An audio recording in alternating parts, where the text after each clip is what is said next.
Ang ina-expect natin na answer o yung sagot sa articles of impeachment ay sasagutin dapat yung mga alegasyon ng mga facts na andon. Pero kung titingnan kasi natin yung naging sagot ni Vice President, ay mukhang ang gusto niya ay ipadismiss agad ang kaso. Hindi naman pwede yun dahil siyempre kailangan mauna ang paglilitis o yung trial ng kaso bago magkaroon ng paghahatol o pagpapasya ng ating Senado bilang impeachment court. Kaya po hindi na kami nag-file ng reply dahil wala naman bagong factual allegations na kailangan sagutin. Ang kailangan ngayon ay litisin na agad ang kasong ito at kami naman po sa hanay ng prosecution ay handang-handa na magpresenta ng ebidensya. Thank you. Actually, hindi pa tayo sigurado kung ano yung dapat ilalaman ng pre-trial brief dahil hindi pa nga natin natatanggap yung notice.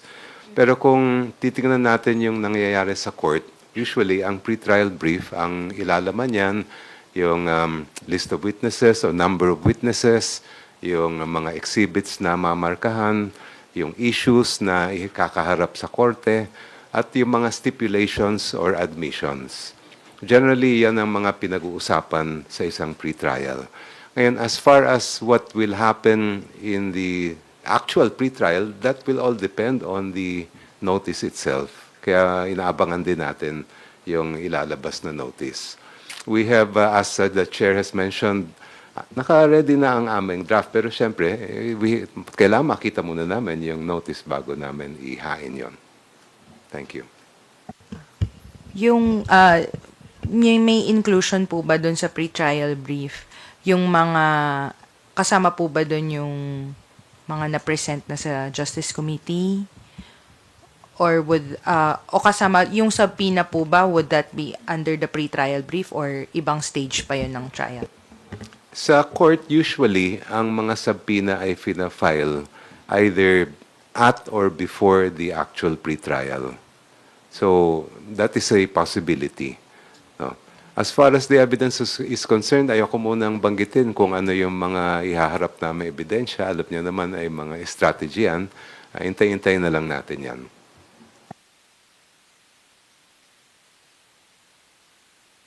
Thank you, Linesca. Marian Enriquez from TV5.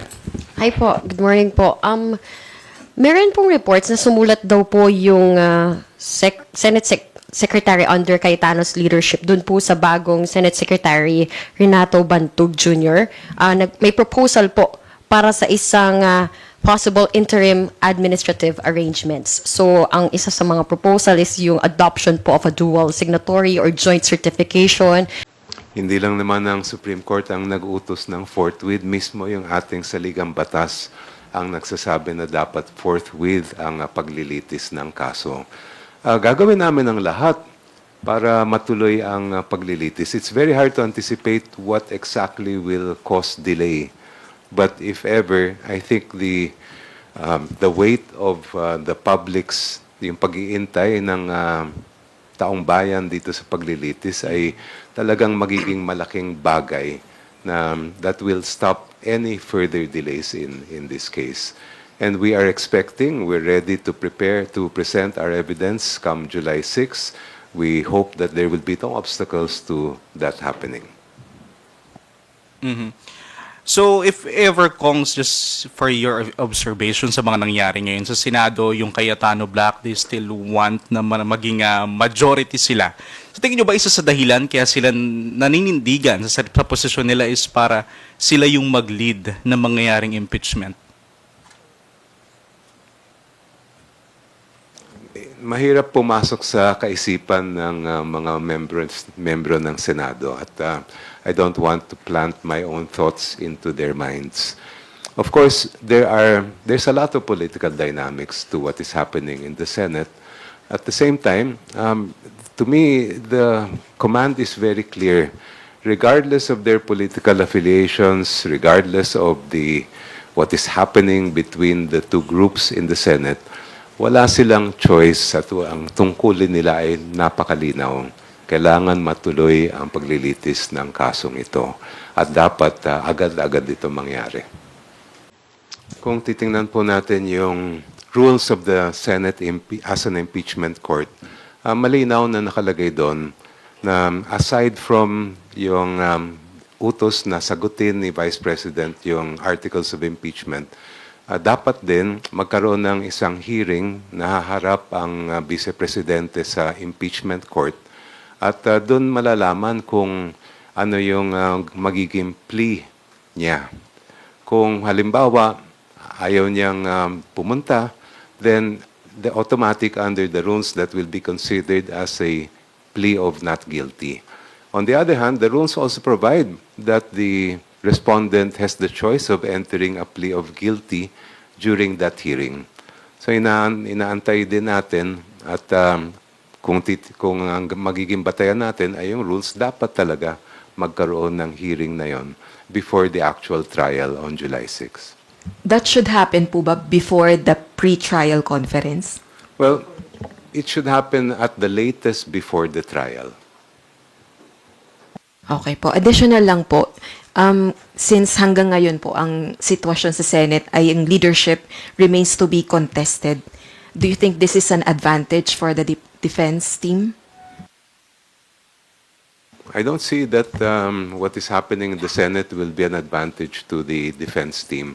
This is about the evidence. At matagal na rin namin iniintay yung pagkakataon na ilatag ang ebidensya, hindi lang sa mga senator judge, kundi sa lahat ng mga Pilipino. And we are really in the process now of making sure that our presentations are done in a way that will be felt by everyone. Ang paglilitis ng kasong impeachment ang isa sa pinakamahalagang proseso para sa pananagutan at para malaman ang katotohanan. Ito'y matagal nang iniintay ng ating lahat ng mga Pilipino at ito'y talagang sabihin natin magiging trial of the century. We are ready for the trial and we look forward to the presentation of our evidence. Muli, maraming salamat po ulit sa ating mga bisita ngayong umaga.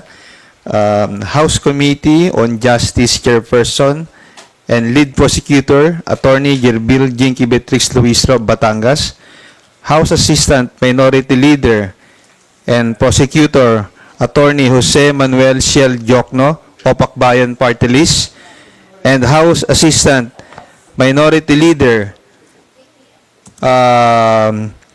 and House Trial Spokesperson Rene Luis M. Co. of Kabataan Party List. Sa inyong lahat, maraming salamat po. Magandang umaga sa inyong lahat.